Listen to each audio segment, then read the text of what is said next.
नमस्कार। विगत कई वर्षों से YouTube चैनल पर निष्क्रियता थी, परंतु अपने कुछ प्रिय बंधुओं द्वारा आग्रह पर पुनः YouTube चैनल पर सक्रिय होने का मन बनाया है। आप लोगों की शुभेच्छा की अपेक्षा है। आइए अब हम प्रयास करते हैं धर्म ज्योतिष अध्यात्म के माध्यम से कि जो हमारे तीज त्यौहार हैं उनका क्या महत्व है, क्या उनसे हम लाभ प्राप्त कर सकते हैं और हमारे ऋषि मुनियों ने जो ज्ञान हमें विरासत में दी है उसका हम क्या लाभ प्राप्त कर सकें। जो अभी आने वाला पर्व है वह दीपावली का पर्व है। यह 5 दिनों तक चलने वाला पर्व है। यह अत्यंत महत्वपूर्ण और लोकप्रिय पर्व है जो कार्तिक कृष्ण पक्ष की त्रयोदशी से कार्तिक शुक्ल द्वितीया तक यह पर्व चलता है। धन समृद्धि की वृद्धि, स्वास्थ्य की प्राप्ति, दरिद्रता निवारण, ऋण मुक्ति, व्यापार वृद्धि, इहलौकिक और पारलौकिक सुखों की प्राप्ति के लिए इस पर्व को निश्चित रूप से करना चाहिए। प्रत्येक दिन अलग अलग देवताओं का अलग अलग उद्देश्यों के लिए पूजन होता है। सबसे पहले धन त्रयोदशी या धन्वंतरी जयंती या धनतेरस के रूप में यह पर्व मनाया जाता है, जो पहला दिन होता है। इस दिन जो पौराणिक आख्यानों के अनुसार समुद्र मंथन की प्रक्रिया में भगवान धन्वंतरी का प्रादुर्भाव हुआ था, उनका अवतरण हुआ था, इसलिए इसे धन्वंतरी जयंती के रूप में भी मनाया जाता है। चूंकि भगवान धन्वंतरी अमृत कलश लेकर प्रकट हुए थे, इसलिए उनकी याद में हम एक बर्तन खरीदते हैं जो कलश नुमा बर्तन हो, गंजी हो, गंज हो, कोई भी पात्र हो ऐसा जिससे जो शुभ हो। इस शुभता के लिए यह बर्तन खरीदने की परंपरा शुरू हुई। इस दिन जो धन हम खरीदते हैं वह 13 गुना अधिक उसमें वृद्धि होती है, ऐसी भी मान्यता है। धनिये के बीज खरीदने की परंपरा भी इस दिन होती है। लक्ष्मी और गणेश की जो मूर्ति, जो पूजन हम दीपावली के दिन करते हैं, उसको भी आज ही के दिन खरीदना चाहिए। धनतेरस के दिन चांदी खरीदने की भी प्रथा है, सोना खरीदने की भी प्रथा है। और सोना जो खरीदना है उसके लिए मैं आपको जो समय बता देता हूँ। उसका जो मुहूर्त है सुबह 11:31 से सुबह दूसरे दिन 3 तारीख तक सुबह 6:17 तक का समय है।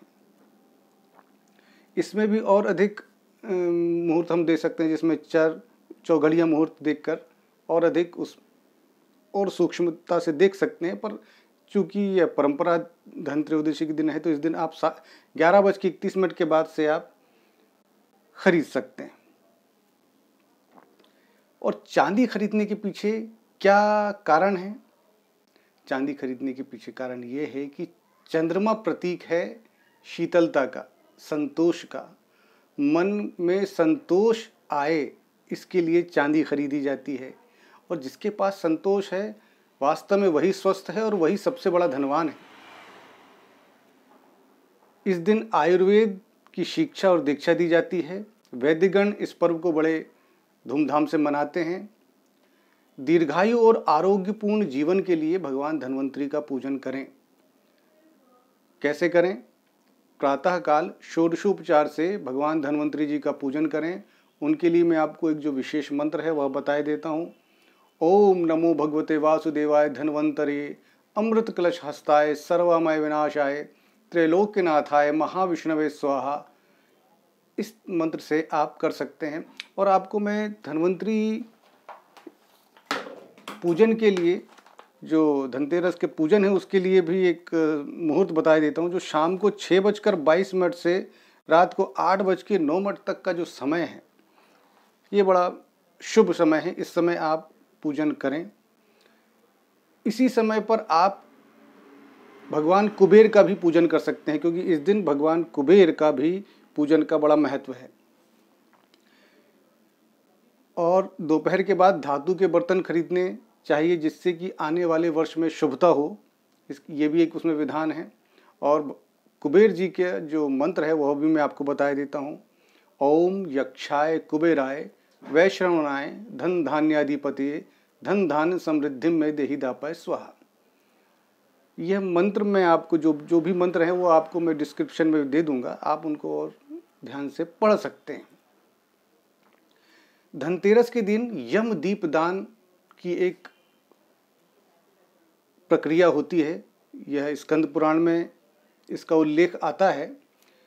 शाम को आपके जो मुख्य द्वार है उसके दोनों ओर अनाज की 2 छोटी ढेरी बनाएं, उसके ऊपर मिट्टी का दिया रखें जिसमें तिल का तेल हो और वह दक्षिण दिशा की ओर उसका मुख हो। इसको यम दीपदान की प्रक्रिया कहते हैं। ध्यान रखें यह रात भर नहीं बुझना चाहिए। इस तरह से यम दीपदान का भी महत्व है। एक व्रतोत्सव नामक एक ग्रंथ है, उसमें एक व्रत दिया गया है जिसे गोत्री रात व्रत कहते हैं, जो त्रयोदशी से अमावस्या तक चलता है। इस व्रत के अनुसार जो गौशाला हो या जिन स्थानों से गायों का आना जाना हो वहाँ पर सर्वतोभद्र का निर्माण करें, उसमें वृक्ष बनाएं, गोवर्धन बनाएं, उसमें भगवान कृष्ण के संपूर्ण परिवार का स्थापना करें। इस प्रकार से पूजन करके आप अपने सुख संपत्ति, अपने सुत जो संतान हैं उनके लिए शुभता लेकर आ सकते हैं।